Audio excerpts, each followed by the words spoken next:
This episode of the Better Every Shift podcast is sponsored by MagnaGrip.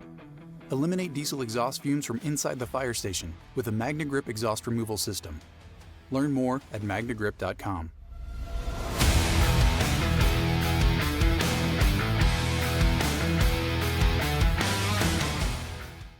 Hey everybody, welcome to the Better Every Shift podcast. My name is Aaron Zamzow. I am a fire officer up in Wisconsin where, sometimes it gets cold. And I mention that because today we're bringing the heat with one of our guests and our friends of the show that brings the heat when it comes to health and safety. We have with us Chief Eric Valliere from Scottsdale, and we're gonna touch base with him fairly shortly. But before we do, I also have to mention that with me, as always, I have the commander, the editor-in-chief of Fire Rescue One, Janelle Fosquet. Janelle, how are we doing today? I'm doing great. How are you? I'm good. I get the best job. I think I have the best gig in the fire service.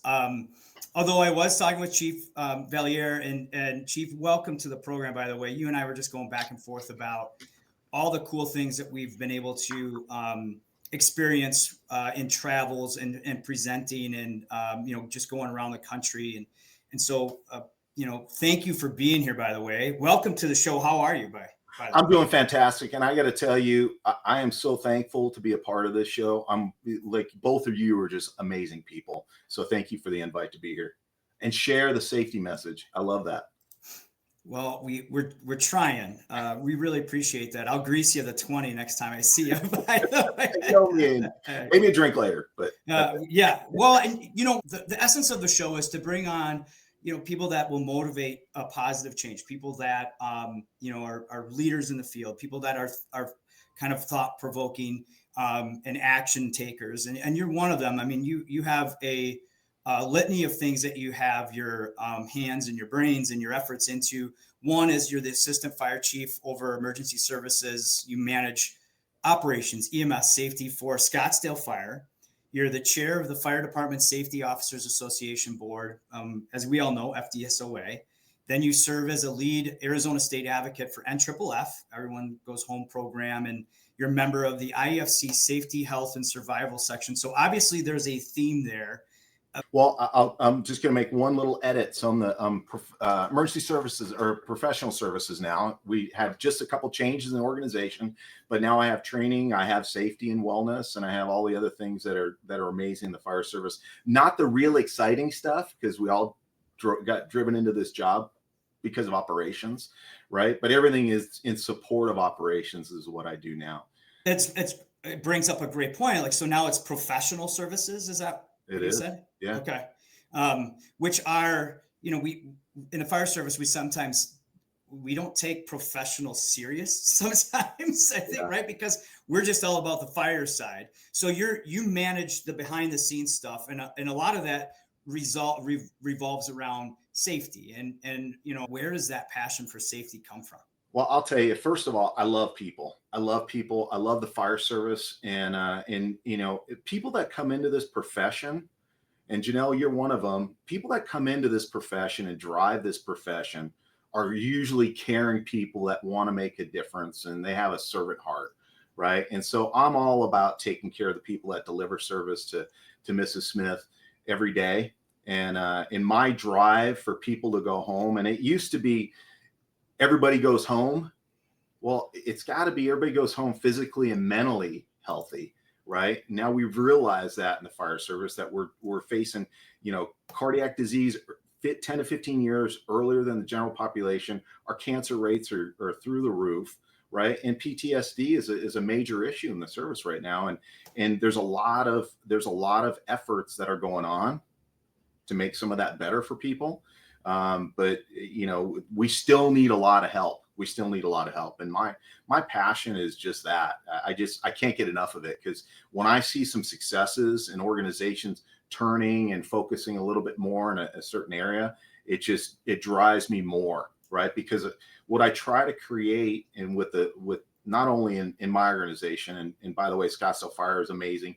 Mesa Fire, where I started, is amazing. The region here is really a special place to work. I've got a great boss. Tom Shaney's the fire chief. But there's so many opportunities for people to help and to jump in, and those wins every day, and I truly mean every day, drive me. And being together with people like you, with Science Alliance and Sarah Jenke, and I could go on, Jeff Burgess, Dr. Burgess from U of A, all the great efforts that are happening across the fire service in general, it's just empowering, man. It just makes you feel good about what you're doing. You know, I want to wake up every day with a mission, right? I've got this little candle. My mom, she since passed. I don't know if you can read this. It says, success is knowing your purpose in life. Mm-hmm. And it's just a little tea light, right? But I literally, it's on my desk. I look at it every day. And I think all of us are here to make a difference in this life. And you are one of the most positive people that I've come across. And you and I've had some great conversations, throughout some of the conferences. But all right, so I'm going to bring back the realist so people can relate to you more. Like, this guy's way too happy for me. Yeah. What's your biggest unsafe pet peeve that you wish everybody would just smack themselves and say, stop doing this?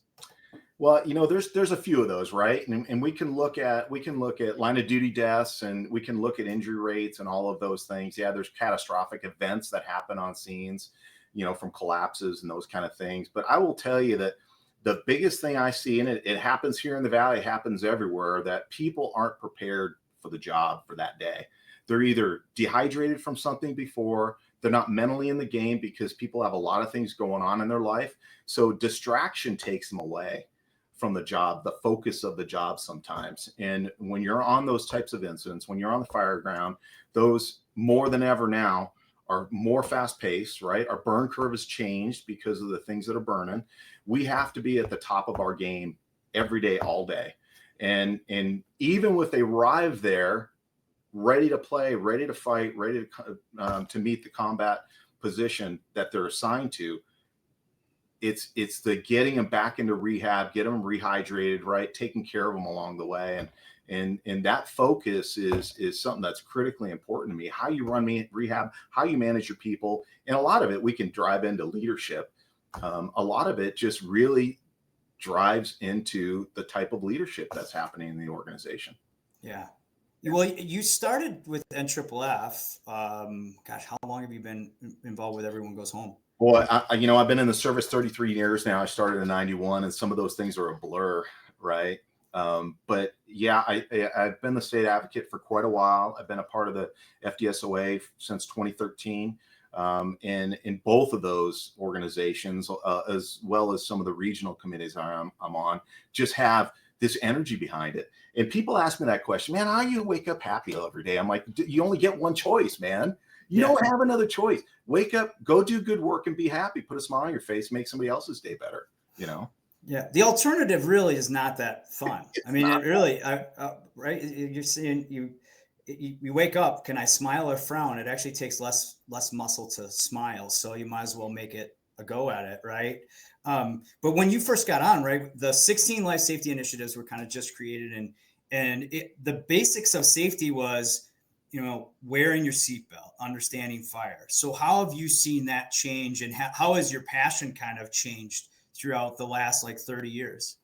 Well, I think we were at really just fundamental things, and it was really at probably an organizational level, because we only knew what we knew back then, right? And we knew what, maybe not even tracking it or trends of injuries and accidents, but we knew what was going on in our organization, right? But we weren't able to predict the next thing that's going to happen. What's happened in the fire service is we share so much data now, and we share so much information.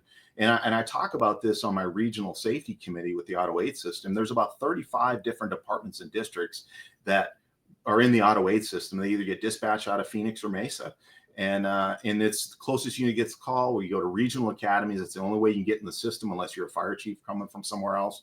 It's truly like one big organization. And so if something's happening in Scottsdale, it's not going to be that long before it gets to the west side in Glendale or in Phoenix, right? And so we need to share that information. And that's what's happening at a national level. We're seeing trends at a national level that we need to look back at ourselves and go, how do we make that not happen for us? Right? How do we look at a line of duty death and say, not here, right? And I get a little bit passionate when I start my safety classes, but I say not here, right? Yeah. There's a little bit of passion behind the cuss word that's in the middle of those two, because it's a passion to keep your people safe. And if you're not ready to come to the table as a leader and focus on your people the way you need to focus on your people, then you probably should get out of the game, right? I mean, the true, people ask me all the time, what's the true key to leadership? And, there's trust, credibility, there's all those great things. But the one thing that resonates with me is what I call the give a crap factor. You've got to care for your people, not just through words, but through actions, right? You have to have follow through. And I tell my people all the time, hey, listen, I'm going to call you out, but you got to do it for me too. If I promise something or I say I'm going to do something, you walk through my door, you don't even need an appointment with me. You come in and go, EV, you dropped the ball, man. You dropped the ball. And I'm willing to take the hit for that if that happened. Right. But that's the only way we can keep each other accountable. And that should happen at every level. Yeah. So as a chief, if I'm sitting there going, well, yeah, I know I need this, but budget, or I don't get union support. I mean, how would you come back at that? Well, I think, and I look back and I never try to forget where I came from. Right. So when someone with a year or two on in the service has something that they did wrong, I always look back and I go, okay, when I had a year or two in the service, could I have made that mistake? Because I didn't have full understanding at the time. Mm-hmm. Right. And so I think it's really important that when we have firefighters that come to us and say, hey, why can't we have this? To sit down with them and explain how the budget system works, how we share funds with other city departments, that, it's not always a focus on us, no matter how important that tool is, or that product is, or that well, you name it. There's a process that needs to be followed for all of those. And some are quick wins, right? Some are easy, low-hanging fruit. Man, we can do it today. Let's turn and burn and let's get this done today. Let's reallocate some funds to make it happen. But at the end of the day, when it's high dollars and you need to put maybe another firefighter on a truck because you're running 3, that takes some time for cities and municipalities to come up with funding for that. And we can drive into a lot of things. So we got a lot of things rolling in my head, because there's been this push to change 2 in, 2 out. And when I was a firefighter on a truck, I'm going, I didn't understand that part of it, right? I didn't understand the intent of it, but it is solid in intent. And our forefathers of the fire service, the Brunancinis, the Comptons, that really helped create that OSHA regulation. There's a reason behind it. And some things we should change because they're not working, and other things we shouldn't change. That's what drives me crazy about, let's old school it. Well, if it still works, why are we calling it old school? Yeah, right.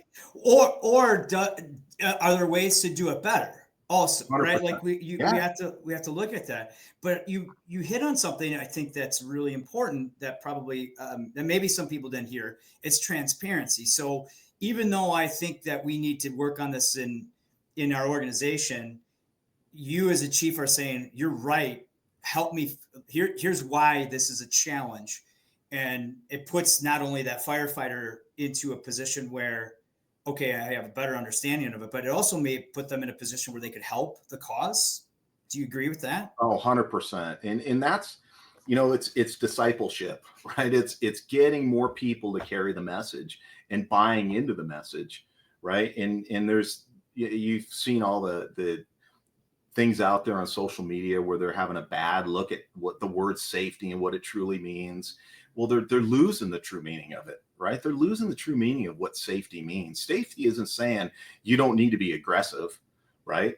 Safety is about having a process and sticking to the rules, man.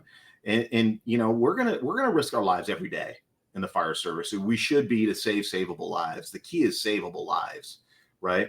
And I always try to define risk super easy. Risk is injury or death to a firefighter. We bring risk to the incident, right? And we have to be able to manage that somehow, right? But going back to getting people, when I started to be the chair of the FDSOA, my whole mission was to start a community.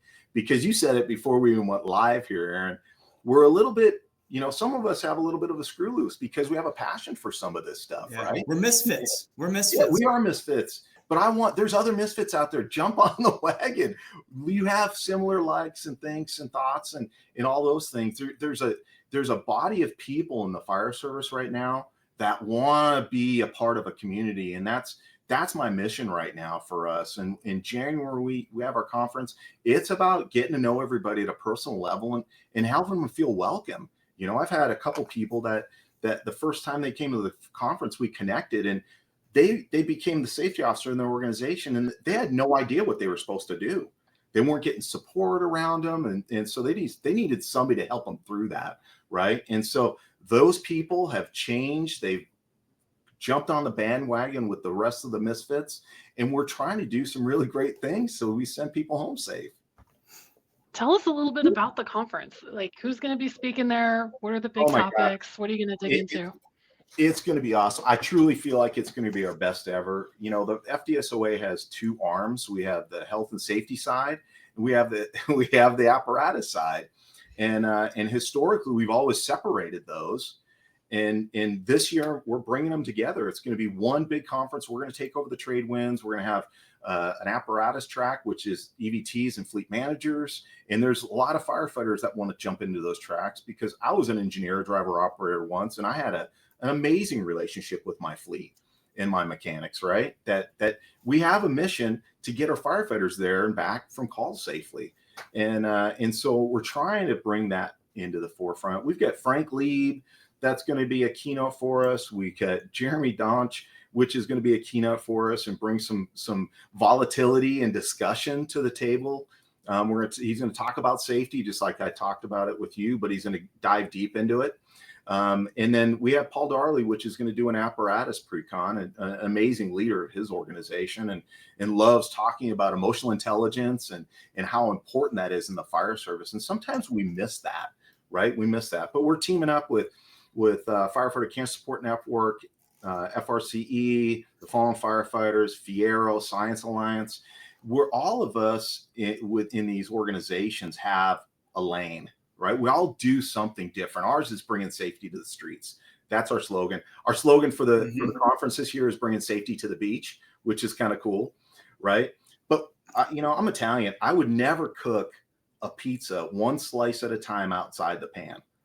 The whole theory is, let's put it all in the pan together. Let's cook it up. And then after the conference, we go our separate ways, and we go do the things we've talked about doing, we said we'd do. Right. And I think people appreciate that, because they can go to one conference that has an impact from all of those organizations a part of it. Yeah. And it's supporting the U.S. Fire Administrator's one voice mission as well. It's like the whole idea, everyone coming together, the Fire and Life Safety Communicators Initiative, where all the different groups are working together. And I think that's exactly what you're talking about here as well. And it's just so much more efficient to do things that way anyways. 100%. And the U.S. Fire Administration and their team over there are doing amazing work. The prevention summit that they've had over the last few years, and the one coming in this October, has done some great work. I'm part of the cancer initiative piece of that. I've got another member of our organization that's part of the behavioral health part of it. Everybody's doing great work. And we have, just like on the firefighter safety stand down, right? We have some great organizations that come together to deliver that message. And the synergy that we bring to the table is really what's driving us and pushing us way into the future from where we would have been if we weren't teamed up. It also helps that it is Florida in January. Just saying. And it's on the beach, on the ocean. Yeah. Ben Hawley is one of our newest board members, and he sings and plays the guitar. So we're going to have live music. It's going to be a fun event, with people that are amazing people. And Women in Fire was another amazing event that I went to with my wife, Kristen. And just there. Like, bar none, that was the best conference I've ever been to, because they did some unique things that we're going to be doing, and at the end of the day, they were all great people. Show. Oh my gosh, it was awesome. It was awesome. Well, if you got extra slots, I'd love to be down there, and I'd conjure something up for you that would help put everything together. Because you and I have this kind of this kinship in the way that we look at all these smart people, and we were able to, and you probably are better at this than I am. You understand the research, but then at the end of the day, one of your focuses with FDSOA is, all right, this is how we can apply it, right? Like over the course of your career, I imagine you, like me, have been frustrated from the standpoint of, yeah, I'm sick of hearing we're dying of cancer. I need action, right? Tell me a little bit more about what you personally stand for when it comes to action and what your organizations are doing about that. Yeah, I'll tell you, I feel like our organization, when you talk about bringing safety to the street, prepares people with the skill sets needed when they leave the classroom. So when we teach incident safety, you're going to get the skill sets you need to go be a great incident safety officer right when you leave the class. Tomorrow, take it out of that class, or that day, take it out of that day, class. you can go on shift at the end of that program and you will get it. And that's the key. So our health safety officers, same way, managing programs and in health and safety, in the health safety realm. And then we've got accident investigation, which really is a skill set for the HSO, infectious disease control. We've got EVT training for the EVTs. We're building a body of training that really is going to help launch the fire service in a safer direction. And you know, I always start my classes off because they, you know, half the people are there because they really want to be, and half, just like every other fire service class, right? Half are there because they were told they need to show up for this class.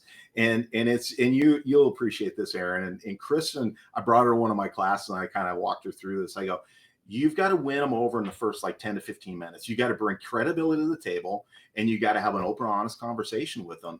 And if you don't win them over in that first 15 minutes, man, that's gonna be a long 2-day training program, right? But she goes, oh my gosh, if I didn't see it for myself, how it works. And it's the same thing when we walk in a firehouse, right? New to a crew, that kind of stuff. It's amazing how the fire service culture works. But I tell them, I'm like, and this usually brings the people that were hesitant to come, we're not going to have a conversation about not being aggressive. Like, I want firefighters to be aggressive on the fire ground. You take away the fire, you take away a lot of the hazards that cause the risk to our people, right? I love that, but you have to have, and I had aggressive firefighters on my crews, and it's one of those, and you can appreciate this, Aaron, they'll go through walls for you, but you have to grab them on the back of the SCBA sometimes and go, no, not that wall, this wall. Yeah. Right. Yeah. Go through this wall. Somebody's got to give them direction. Then you just let them go and they mow things down and they get the work done, you know, and they're ready. They're willing to risk it all, like we all are, to get the job done and get in, but with the goal for everybody to come home safe again. Right. And that means civilians too. I'm not talking about just firefighters. We are here to save civilian lives. And that's our mission. That's why, you know, I'm trying to get a little bit bolder on our website. You know, I just put a statement on the front web page that says we are not a risk adverse organization, right? We are there to save firefighter lives and civilian lives, and we have our own risk management model that we share. And they have to know that safety isn't about backing off and not putting the fire out. Safety is about making sure they can operate in an environment they're going to be successful in. Yeah, and utilizing your resources. I always like to, you know, have a conversation. You know, when someone says, "Well, I like to be aggressive." I'm like, well, I understand that, but you know, the NFL used to have leather helmets. So would you run now and play NFL football with a leather helmet because you want to be aggressive? No, right? To me, that doesn't mean, you know, like you were saying, that we're just going to stand out there and put a garden hose on it, hope it goes off. I do think, you know, it all depends on the context. And I think organizationally, people see that and they go, well, my chief is automatically just going to go defensive on everything when they see some things. And you had mentioned leadership and you had mentioned safety. And fill me in a little bit just on what you've seen and where we as a fire service need to improve when it comes to that leadership, safety, you know, and even a tactics kind of relationship. So it's interesting you asked me that because I just watched the TED Talk. You ever watch some of the TED Talks? This guy does a great job. And he talked about, there's this scale that, and it was about the Navy SEALs, and it was about performance on one side and then trust on the lower part, right? And the trust to them, and the trust, just like we are in the fire services, can I trust you with my money? Can I trust you with my partner? Right? Are you a trustworthy person at a personal level? Right? And then the performance part, where you want a high performer, right? You want someone that knows how to get the job done, and they do it and they outperform it every time. And you look at Fortune 500 companies, what are they focused on? Performance, right? Most people in the fire service get promoted on performance. the trust to me was the emotional intelligence part, right? The EQ of it, where our leaders need to have emotional intelligence to understand who they're leading and how they should be led, because not everybody's the same, right? Everybody learns differently, sees different perspectives on things, understands material differently, communicates differently. We as leaders have to be super sophisticated to understand our employees and our people and our family, because we're truly a family. You know, I call it the engine company a family unit, right? Yeah. The captain is the head of the household. And but it doesn't work successfully if they don't work together in the mission. Right. I mean, and it's, you know, you talk about leadership. I was blessed to go to Wingspread, and we talked about DEI. And I don't know if you've had a chance to look at the DEI report. It was an awesome group of people. There was like 26 of us that were invited. And I was unsure. I'm like, I don't know what Wingspread is. I got to see if it's going to fit my schedule. And I finally just go, I'm going. This sounds like a cool deal. And so I show up, and Tony Washington, and I don't know if you know Tony Wash, she's a fire chief out in Georgia, and she's the president for the Women in Fire. Mm-hmm. She's awesome. So she's the first person I meet at this mixer. And you know what we start talking about? We start talking about something we have a common interest in, red wine, right? We talk about red wine. We didn't talk about work other than we made a quick intro. We talked about something we had in common, right? And she downloaded my Vivino app, and she loves it, right? And so we move into the breakout sessions, and it just dawns on me. I'm like, you know, I know this seems to be a big issue in the fire service, and how we handle it, and how both sides are looking at things important. But, you know, I go, group, I feel like if we could fix some of the leadership, it would fix a lot of things in the fire service. It'd fix a lot of things. And don't get me wrong, we across the American Fire Service and in the fire service in general, we have amazing leaders. We have amazing people. I wouldn't be in this profession if I didn't think we had amazing people, and I didn't know we had amazing people. I go to different organizations across the country, and I'm like, wow, awesome people, right? And when I went from Mesa to Scottsdale, John in Mesa is Tom in Scottsdale. We're all similar in personalities, right? Perspectives and ridiculous humor. And every station and department has a C shift, right, Chief? Like, let's just get that out there right now. They're the ones who leave the last one in the brownie pan. I mean, we know, now there's C shifters going, God, he's an A shift. Well, it transitions, because when I first got on, B shift was the greatest shift to be on. It. Well, I don't know what happened to B shift now, right? Because everybody takes turns in the barrel, yeah. right? But it's not just it's like fire service wide, like you say, you put something on that C shift, and they're all like, oh yeah, we know that's a C shift kind of thing. But sorry, not to interrupt, but there's commonalities everywhere we go, and I think what you're saying is let's work on those, build off of those, right? 100%. And I've been blessed. You've been blessed to get out and experience the fire service across the country, and a lot of people haven't. So they promote from within. They haven't looked outside of their organization for new and exciting things to do, different leadership styles, different information. And it's not that it's bad. It's just maybe they didn't have the funding to do it. They didn't want to get out. I don't know. But there's so much opportunity when you have outreach across the country. And sometimes it's super helpful, because when I'm going through something, I know for a fact somebody else is. So I'll call somebody on the other side of the country and go, hey, have you ever dealt with this? Right? I mean, we got to make it more than just a local team. We're a national and international service that we need to get, input and seek guidance from others. Breathing in diesel exhaust fumes is like walking into a fire without a mask. Protect yourself with MagnaGrip, the easiest, most reliable exhaust removal system that features a true 100% seal to eliminate diesel exhaust fumes in a snap. Visit magnagrip.com to download MagnaGrip's free grant guide with expert tips to solidify a grant for essential safety equipment, such as MagnaGrip's exhaust removal systems. That's magnagrip.com to download the free guide. Chief, for those who couldn't go to the event, you were just at the NFFF, the Life Safety Summit. So can you share a little bit about that? That's the 20th anniversary of the Life Safety Initiative. So for those folks who aren't really dialed in and not able to travel to all these events. What's changing? So yeah, there's some changes coming, and I don't know if it's going to be 16 anymore. It may lose the number and it could be less, it could be more. But really the discussion with, once again, an amazing group of people that were put together by the fallen firefighters, and for them to realize, hey, things have changed. We probably should reevaluate and let's see where we are today. Right. And the experience I had there was amazing, because you had Bruce Barner, which is a ex-chief from Phoenix, and he traveled a couple different states in Texas and Cali as a fire chief. You had Gordon Routley, what an amazing story. He was an assistant. He retired recently as an assistant chief out in Canada, but he worked for Phoenix Fire for multiple years. And so that was an amazing story I got to hear from him. But I told the two of them, I go, you guys are like the grandfathers of the 16 safety initiatives. And Bruce goes, I'm not old enough to be your grandfather. And I go, I know. You listen to what I'm saying. I'm giving you a compliment. Yeah, right. Hold on, the compliment's coming. Yeah, Bruce is a great guy. But it was so interesting to hear the perspectives of how they got to those 16, right? So we wouldn't lose the history of understanding where that came from, right? And I can look at the 16 and go, yeah, we're doing a really good job, I think, nationally on this one. I think we could probably change this one. I think we could probably combine a couple of them into one because it's still relevant.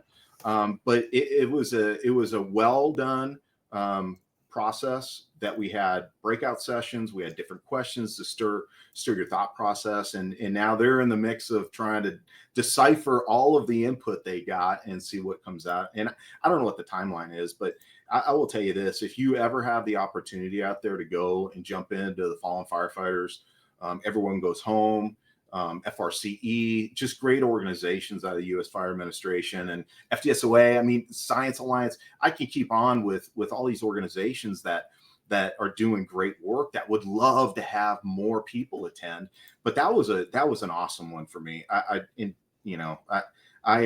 I had a great experience with the people there, and most of the time, and most of the time, a lot of great discussion happens after the classes in the evening, right? Which spurs your thought process for the next day. So it was a great time, and it was well done. Yeah, I know that I talked to a couple other people that had attended, and Chris Fleming, who's an advocate, mm-hmm. and obviously we've had Victor on the show a couple of times, and I think you hit it right on the head, Chief. 20 years ago, this is what we were seeing, and you've lost touch if you don't think that the fire service hasn't changed in 20 years. When I say 20 years, what comes to your mind from then to now? Oh my gosh. Well, we talked about it a little bit. I mean, you look at the change of the burn curve, the material that's burning, the thought processes. I think we have more things in place to keep our people safe because we didn't know what we didn't know. But it's one of the conversations I had at that Life Safety Summit, because they wanted to get down to, I think, cut it in half for line of duty deaths and get to zero. And we all know we're never going to get to zero, right? But their thought process, I told them the thought process at the time was spot on. And if the environment that we're dealing with now didn't change, we may be a lot closer to where they thought they'd be, right? One thing we can't control is the environment. We can't control lithium-ion batteries coming into the mix now, right? All of these things that we're dealing with the fire service, that some of them are vexing us how to really handle some of these situations better, right? They didn't know that back then. And so that's our part where, 20 years is the timeline. Maybe the next one is in 5 years because the environment's changed that much in 5 years with technology change and those kind of things. But the goal of all of this is to reduce line of duty deaths, right? Reduce, and with the realization that we are in an industry that is dangerous, right? It's a dangerous environment we put ourselves in, but that's what we signed up for, right? Yeah, that's what we signed up for. And, there's a reason why the military recruits 18-year-olds. Because when I was 18, I had nothing to lose, and I was a ball of fire, and I didn't know what I didn't know, and I'm going in to do it. I didn't think about the back pain I'm going to have now at my age. I didn't think about all the things, right? Because you don't realize that. And it's our responsibility as leaders to try to help the younger firefighters in the service to understand that at an earlier age. Yeah. And the current ones, because I think a lot of us still have that mindset that, hey, I'm here to do this job. And, again, conversations that we have with others at these conferences, I think, Chief, you would highly recommend, if someone's listening to this, one of the themes they should get is that get off their butt and get out there and learn something from another department. Go to a conference, even if it's a day, because it will recharge you physically and mentally, everything, get you ready to just ask some more questions, right? We all know we're here to do a job. And I've seen this so many times, and as of you, we can, and we don't fail, but at what cost? Right? Like if I'll put that fire out, but if my arm doesn't work for the rest of my life, what cost is that? And I think that's one of the things that you work towards too, is to get people to, look in the mirror and look at that and go, hey, how about you do your job and you set yourself up to go home safely and to set yourself up to be happy in your retirement? How can we help people like our age understand that a little better? Well, I'll tell you, when you get exposed to some of the things that we've been exposed to, friends that have committed suicide, friends that have died from cancer, right? Friends that have died from cardiac disease, you get this realization as you get older that, God, we got to make a change, man. We got to help some of our firefighters to live longer, healthier lives, right? Everything's not about today.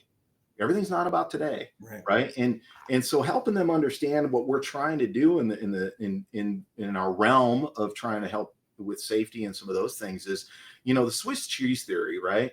Where those holes line up, and sometimes you just can't stop it. That's why there's catastrophic things that happen that none of us could have predicted, right? And those firefighters got put in a bad situation, and we look and go, I probably would have done the same thing, right? We have those.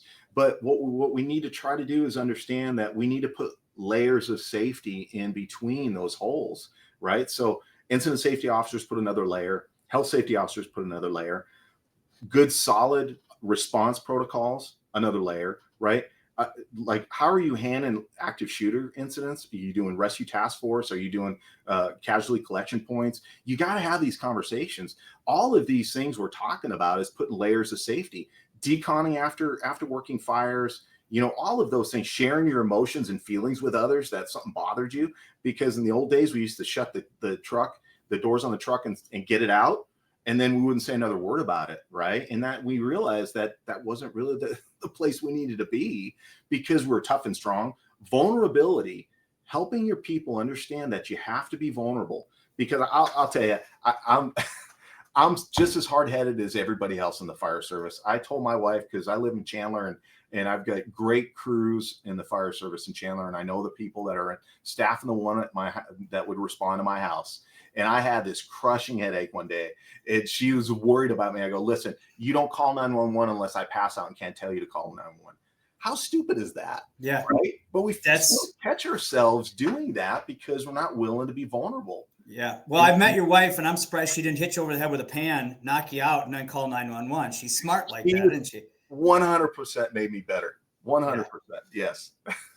But that statement is real, very real, especially when you start talking about, annual medicals. Give me 3 more actionable things like you want everybody to start doing if they're not doing right now listening to this. Like, well, I put together a presentation that's called crew-based accountability, and you can make a lot of changes in your response to incidents if you follow these, right? And it talks about prevention, prepare, respond, and then recover. What does that look like?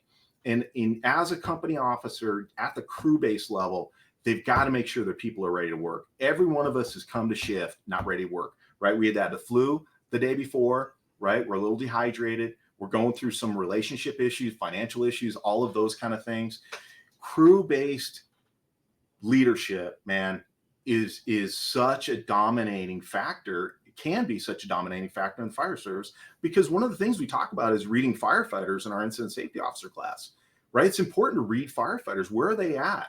Where are they at mentally? Are you even ready for the call? And how many company officers out there look at their people and go, hey, brother or sister, your head's not in the game. Let's maybe send you home, give you a sick day. Let's get you some help, right? So there's that one. There's understand that cancer is real, right? And getting those contaminants off you is critically important, right? And then working out. I mean, listen, annual physicals are key in reducing line of duty deaths. Like, not just go to your primary care. It's key going to a 1582 physical. Yeah, there's a reason why those guidelines are in place. Those are game changers for organizations. And I'm blessed because pretty much I think every organization in the Valley has a medical physical at 1500. Yeah, but Arizona, you're doing a great job with that. It just was there, and in Gilbert, Arizona, and everybody raised their hand, and I thought step one is done. Yep. Well, and knock on wood, I really think that's reduced our potential for line of duty deaths in the Valley. Now we're still going to have them. We had some in history of the Valley, but that is a big important one. 70% of firefighters don't have medical physicals, right? They don't have primary care physicians. Right? A lot of them are going, oh, no, I got my yearly physical. I don't need one. No, when you get older, things change faster, right? You should go every 6 months, go to your yearly, and then go to your primary care and you have a connection with a doctor, because that's what's going to carry you through, right? Yeah. And you'd mentioned too, and I interrupted you a little bit on working out. I want to make sure we emphasize that. 100%. And I still work out every day because I tell my people, I'm like, hey, I can't tell you to work out if I'm not working out, right? And I need to lose about 15 lbs. And so, Aaron, you and I probably need to talk. But I'm still in the gym every day. I'm still doing my cardio. I'm still doing my lifting. And the part of my thing is no dad bods in my house. But it's important. Eating right and getting your training in every day is critical to the success in the fire service. Yeah, and hydrating. The other aspect of it, and I love it. In fact, the first thing you said is check on each other, basically, right? Like, get to know your crew. And I think you said prevent, prepare, respond, and recover on a day-to-day basis. Look around you at each person. Cancer, there are things that obviously we can't control, but control the controllables when it comes to cancer. We all know, wash, stay clean, wear your damn mask, right? Just wear your 100%. SCBA. And then make sure that you're getting your annual medical and working out. You hit it on the head with those things that are actionable. You can do all those things, start taking action and doing all those things tomorrow. One of the things though I wanted to ask about is that we're starting to hear a little bit more about, like Dr. Glenn Landry was on the program and he was talking about sleep a little bit, and you had mentioned recovery. What kind of things are you seeing from the FDSOA side, IAFF, IFC side, and personally about just sleep and recovery? So, there's been studies out there that have said sleep deprivation is not a possible cause of cancer. It's a probable cause of cancer, right? And so sleep deprivation is such an important factor for disease processes, right? So it's not just cancer, it's cardiac risk and anything else you want to throw at it, right? Behavior health. 100%. We got to look at, and those are the three big killers in the fire service, right? You can look at the line of duty deaths, and now we're getting cancers involved on the fallen firefighter walls and the IFF, right? So those are important. PTSD and suicides, that's going to get there.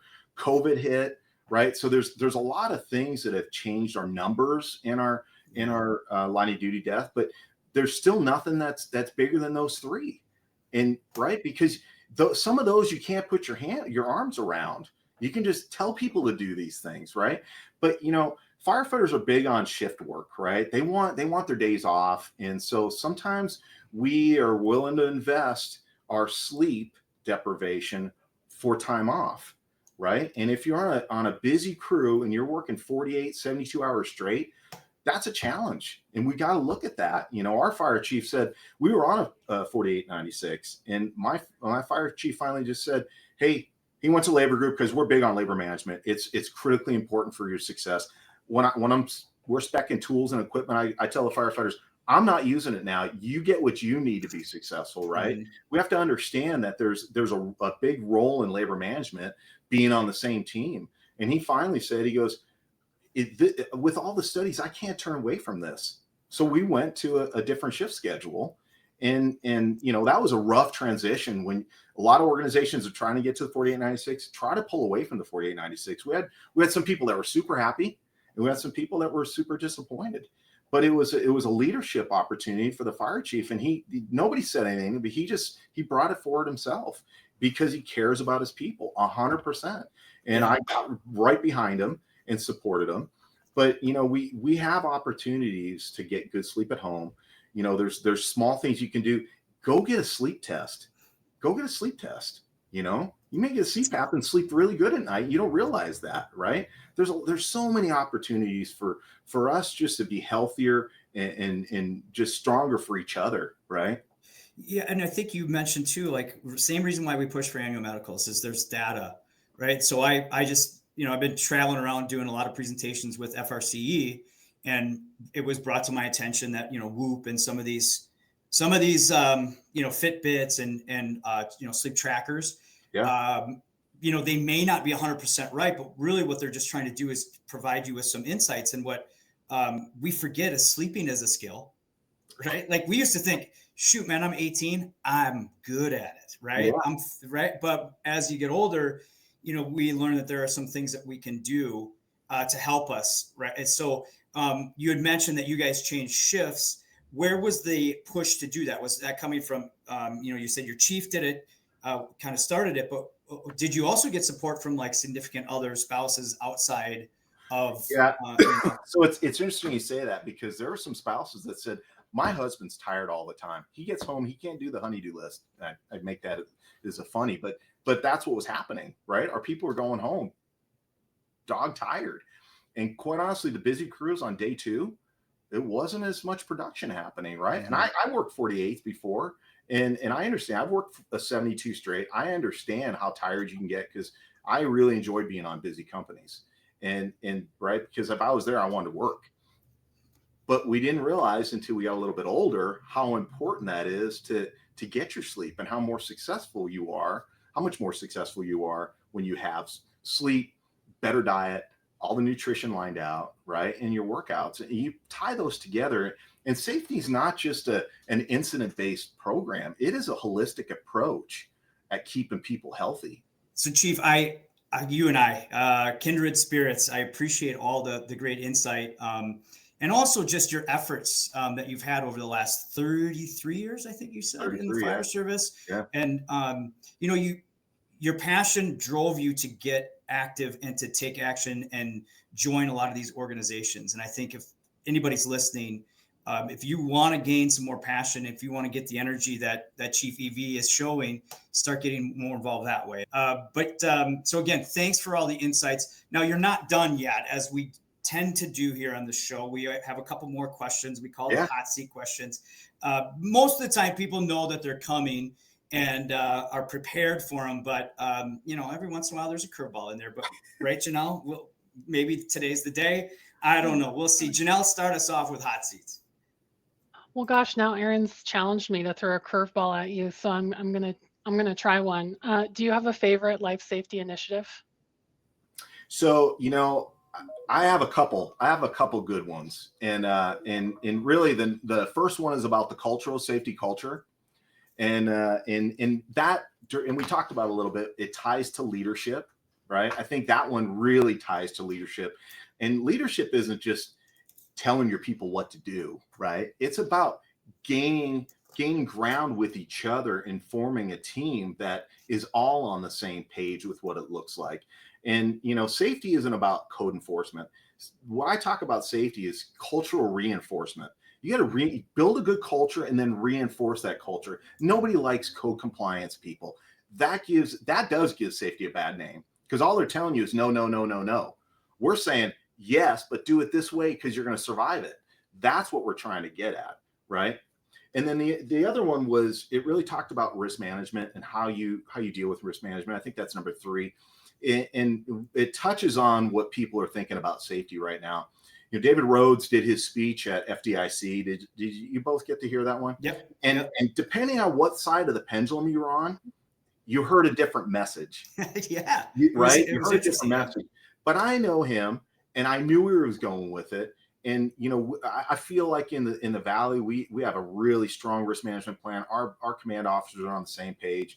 Now, I was one of those firefighters that said, "Boss, give me 2 more minutes. We got this thing." And they go, "No, we're going defensive," right? Because I was an aggressive firefighter. And then I get out and go, "Oh, thank you," because I didn't see that side of the building burning off, right?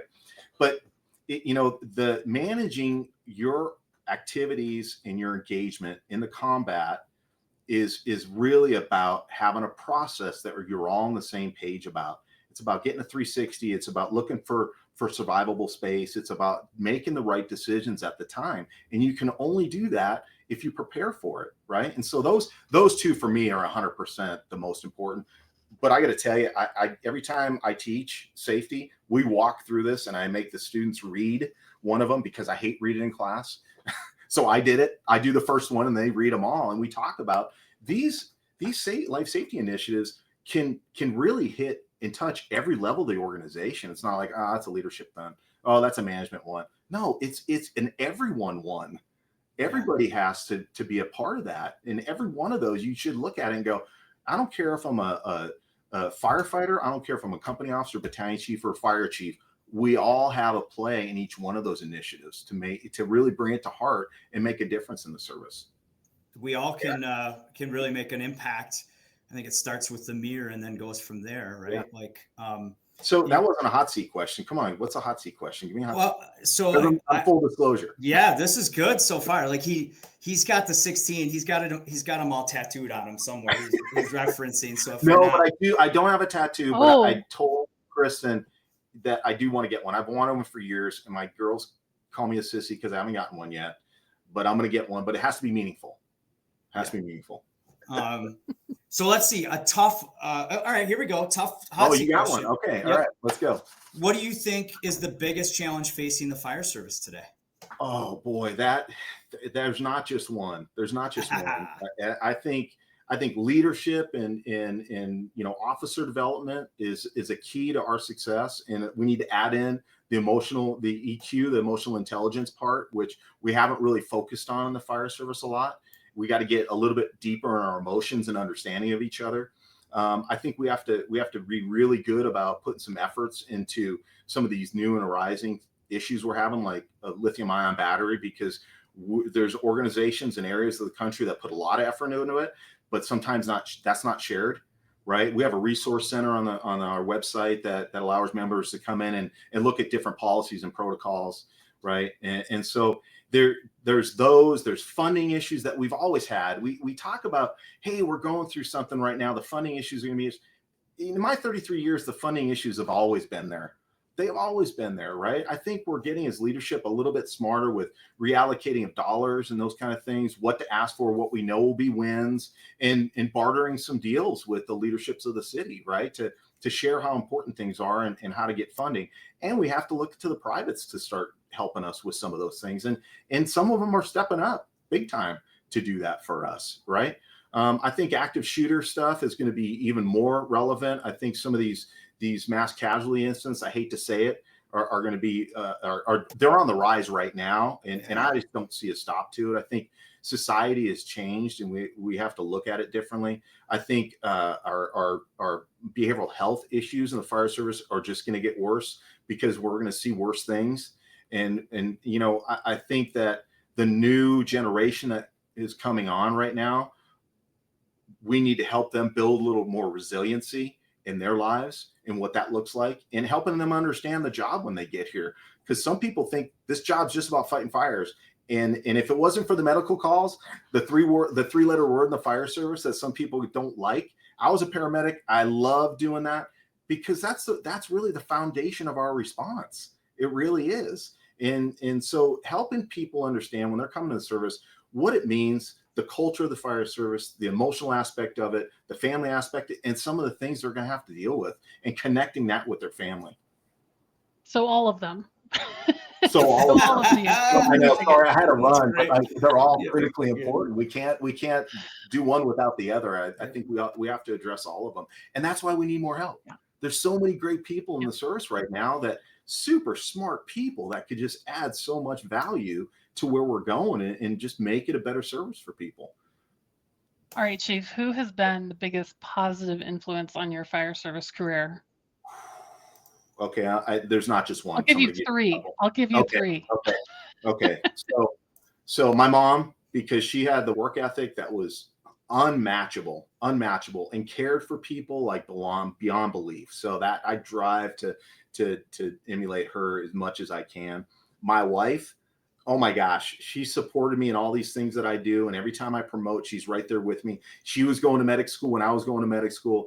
I had such a strong hold and support in my family that balance really came in. And then I would say Dennis Compton from a leadership perspective in the fire service. And I shared this with him, and this could be debated with a lot of people. I feel like that Dennis Compton has made one of the biggest impacts as a fire chief in the U.S.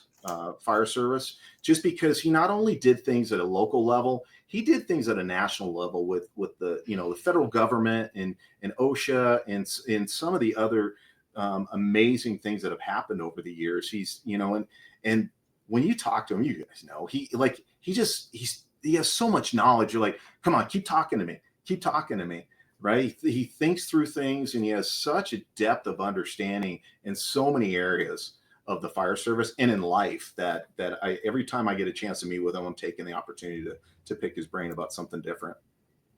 Well, he definitely motivated, a lot of people by not only just spending time with them, but just sometimes challenging with questions and, and just his, his dedication to improve. And it kind of leads into our last question then, Chief.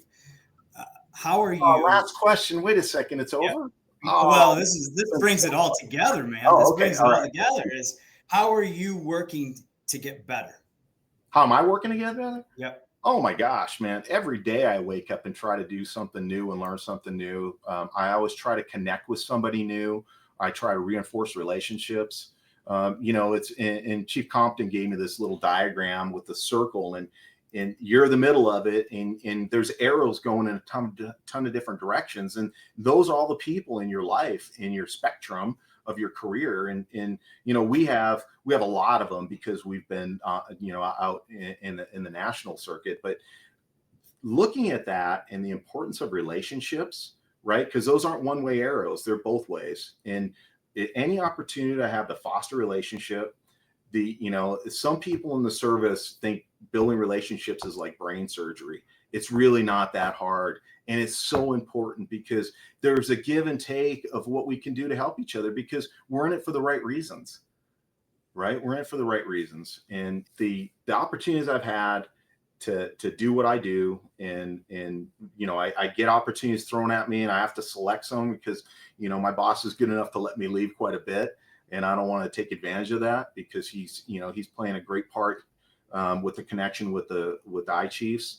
But looking every day, looking at, my purpose in life and making sure I'm staying on track with my mission is probably one of the biggest things I do every day to make sure I'm on track. And I work out, Aaron. I work out every day. I know. Right? I saw you in the gym. As good as I should every day, but I feel like I've 99% of my diet spot on. Yeah. But yeah, it's, and that's a challenge. I think just like in working out, you challenge your body to get stronger. And so you have to do that with your personal and your professional life. And those have to be balanced. You got to have a good foundation on both sides. Yeah. So next time I see you, hopefully January sometime, maybe in Florida, what is one thing when I come up to you and ask you, like, Chief, what's an actionable, usable, tangible thing that you would have improved on in January that you're hoping to do? Oh my gosh. Well, there's a couple. Bringing up our numbers to get more people involved. That's my motivation right now. I want people engaged in the service, and not everybody has the passion for it, but there's a lot of them that just don't know how to get there. I want to connect them. I mean, to me, that's an actionable thing I've been trying to do. I'm going to VCOS this year. We've never been to VCOS. We were never at Women in Fire. I want to connect people. That's my goal in life, is to connect good people with other good people so they can thrive in their career, because other people's success is way more important to me than mine. Yeah. And right. And then the key to leadership is removing roadblocks in front of people so they can hit their rhythm and be successful. Because at the end of the day, it's just going to make not only the service better, but society better. I love it from the standpoint of you're exactly right. Like, there are so many different things and aspects to what you learn there and the people you meet. So to me, that's what, the essence of getting better is by making these contacts. And again, thanks so much for being on the program. And for those that are listening to this, make sure you check that conference out through the FDSOA website, FDSOA.org. And for those that are listening to this, I highly recommend you come out and see us and watch us on video to see Chief smile. And he's got the epic stash, man. He really does. He's got that kind of West Coast glow to him. But you can also see the fire and passion in his eyes to help others, help the fire service become more safe and be more healthy. So with that, please take a look on our YouTube page. If you have questions for Chief and or me or Janelle, you can send us an email at bettereveryshift@firerescue1.com. Anywhere you're listening or watching the show, please rate, review the show, share the show. Let us know again if we're on something or onto something. And I'd like to just quote Chief, make sure that you take a look around every single day at your crew. Really, really work hard to prevent line of duty deaths, to prevent injuries, prepare yourself and those around you to respond and to recover. Again, when it comes to issues like cancer and mental health, do everything that you can to be ready for the calls at hand, be ready for that next call, and prepare yourself for a long and healthy career. Because when it comes down to it, we're all here to learn something, do something, and share something to make you and those around you better every shift. Thanks for listening, everybody.